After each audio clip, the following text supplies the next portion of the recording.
आज की इस वीडियो में हम जानने वाले हैं प्लास्टर ऑफ पेरिस के बारे में। किस प्रकार से प्लास्टर ऑफ पेरिस को तैयार किया जाता है, बनाया जाता है, उसके रासायनिक अभिक्रिया के बारे में जानेंगे। ठीक है, उसी के रासायनिक तथा भौतिक गुण के भी बारे में जानते हैं और क्या क्या जानेंगे, उसके उपयोग के भी बारे में जानेंगे। ठीक है, तो इतनी सारी चीज़ों को हमको जानना है केवल एक ही वीडियो में। ठीक है, तो आगे बढ़ते हैं किस प्रकार से इसको बनाया जाएगा। सर्वप्रथम क्या कर दिया जाता है, जब जिप्सम को 120 डिग्री सेल्सियस ताप पर गर्म किया जाता है तो प्लास्टर ऑफ पेरिस प्राप्त होता है। लेकिन बात यह है कि इसका जो नाम पड़ा है प्लास्टर ऑफ पेरिस, क्यों यही पड़ा? तो प्लास्टर ऑफ पेरिस इसलिए पड़ा नाम क्योंकि पेरिस नामक का स्थान पर जिप्सम नामक पदार्थ सर्वप्रथम पाया गया, जिसके द्वारा उसको गर्म करके प्लास्टर ऑफ पेरिस तैयार किया गया। यानी इसकी उत्पत्ति कहां सर्वप्रथम हुई है? पेरिस नामक का स्थान पे हुई है, इसीलिए इसका नामकरण क्या कर दिया गया? प्लास्टर ऑफ पेरिस रख दिया गया। ठीक है, आगे बढ़ते हैं। बनाने के लिए हमको किस चीज की आवश्यकता होगी? जिप्सम की आवश्यकता होती है। जिप्सम कैसे मिलेगा? जिप्सम क्या है आपका? CaSO4.2H2O। ये क्या है आपका? जिप्सम हो गया। ठीक है, कैल्शियम सल्फेट डाइहाइड्रेट को क्या कहा जाएगा? जिप्सम कहा जाएगा, जिप्सम। ठीक है, ये हो गया जिप्सम आपका। जिप्सम को क्या कर देना है? 120 डिग्री सेल्सियस पर हीट कर देना है, गर्म कर देना है। इसको हमने क्या कर दिया? गर्म कर दिया। गर्म करने से क्या होगा? यहाँ पे जो H2O है वो H2O इसमें से निकलता है। निकलेगा तो क्या बनेगा? CaSO4 और उसी के साथ साथ डॉट H, इसी को हम होल ट्वाइस बनाएंगे, होल ट्वाइस डॉट H2O, और एक H2O समझ लीजिए यहाँ से क्या हो गया? बाहर निकल गया। लेकिन जब इसको आप बैलेंस करते हैं तो यहाँ पे 2 से मल्टीप्लाई करना पड़ेगा और यहाँ आपको 3 से मल्टीप्लाई करना पड़ेगा। ऐसा करने से ये क्या हो जाता है? जल कितनी बार? 4 बार हो जाएगा। वाटर 2 टाइम्स, यानी 2 यहाँ है पहले से, 2 से मल्टीप्लाई होगा 4 होगा, तो 3 यहाँ है, 1 यहाँ है, मिला जुला करके 4 हो गया। ये आपका क्या है? POP है, प्लास्टर ऑफ पेरिस है। तो प्लास्टर ऑफ पेरिस को यानी बनाने के लिए हमको क्या करना है? जिप्सम को गर्म करना है। कितने ताप पर? 120 डिग्री सेल्सियस ताप पर गर्म करेंगे तो plaster of Paris plus water यहां से बन जाता है। अगर इसके भौतिक गुण की बारे में बात की जाए तो भौतिक गुण यानी पीओपी देखने में कैसा होगा? व्हाइट कलर का एक सीमेंट है। आजकल मार्केट में आपको अक्सर मिल जाता है, मार्केट में कहते हैं व्हाइट सीमेंट है ये। तो व्हाइट सीमेंट यानी क्या है? पीओपी, प्लास्टर ऑफ पेरिस है। ये क्या है? इसके भौतिक गुण की एक प्रॉपर्टी और है क्या? अगर आप इसको पानी के साथ मिला देते हो धीरे धीरे ये क्या होता है? जमने लगता है। तो जमने में कौन सा केमिकल रिएक्शन हुआ, इसको जब हम डिस्कस करेंगे तो केमिकल प्रॉपर्टीज में आएगा। तो चलिए केमिकल प्रॉपर्टीज के भी बारे में जान लें। केमिकल प्रॉपर्टी मतलब क्या? जल से क्रिया। किस चीज का जल से क्रिया? प्लास्टर ऑफ पेरिस की जल से क्रिया। ठीक है, जल से क्रिया कराते हैं अगर तो देखते हैं क्या होता है। किसका जल से क्रिया कराना है? इसका CaSO4 कैल्शियम सल्फेट हो गया और उसी के साथ साथ होल ट्वाइस बना दीजिए और डॉट H2O लिख दिए। ये क्या हो गया? POP हो गया। लेकिन POP किससे रिएक्ट करने वाला है? वाटर से। तो चलिए वाटर को भी आप ले लीजिए।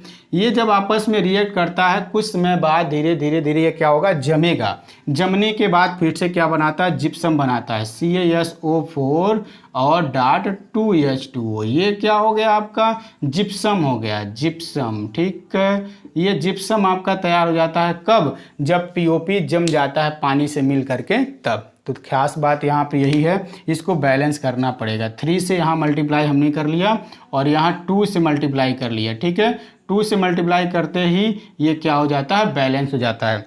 तो ऊपर और नीचे वाले रिएक्शन में क्या अंतर? यहाँ पे गर्म किया जा रहा है और यहाँ पे पानी के साथ रिएक्ट कराया जा रहा है, मात्र इसी का अंतर है। और उल्टा सीधा एक दूसरे का हो गया। पहले जिप्सम था तो पीओपी बना, पहले अब पीओपी है तो अब क्या बन गया? जिप्सम बन गया। यानी ये जब जम जाता है प्लास्टर ऑफ पेरिस तो वो क्या बन जाता है? फिर से जिप्सम बन जाता है। ये इसका एक रासायनिक गुण हो गया। दूसरा रासायनिक गुण अगर ये बात की जाए तो प्लास्टर ऑफ पेरिस को क्या करना है? गर्म करना है। तो गर्म करेंगे तो प्लास्टर ऑफ पेरिस में क्या परिवर्तन होगा? देखिए परिवर्तन केवल यही यहाँ पे होने वाला है कि H2O यहाँ से क्या होगा? निकल जाएगा।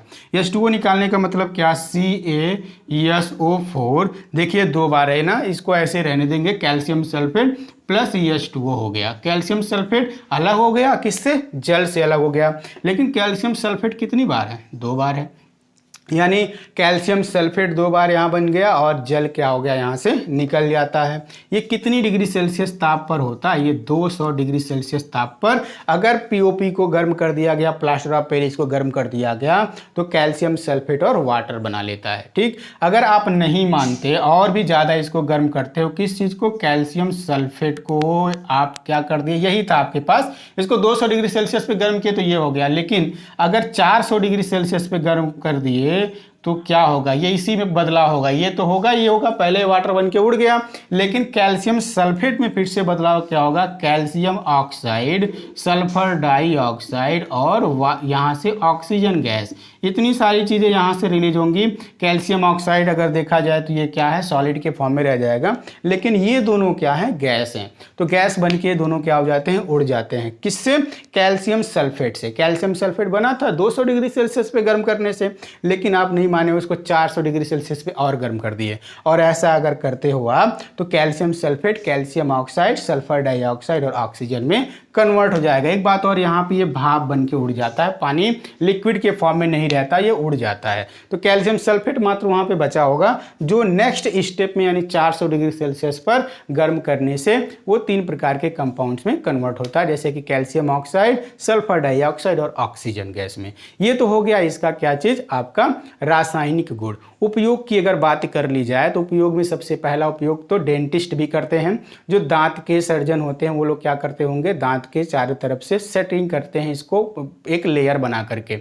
दूसरा यूज क्या हो सकता है? हैंड अगर या फुट आपका क्या हो जाए, कहीं से भी फ्रैक्चर हो जाए तो इसको आप क्या करवाते हो? डॉक्टर के पास जा करके एक प्लास्टर लगवाते हो। तो वहाँ पे प्लास्टर किस चीज़ का लगता होगा? पीओपी का ही लगता होगा।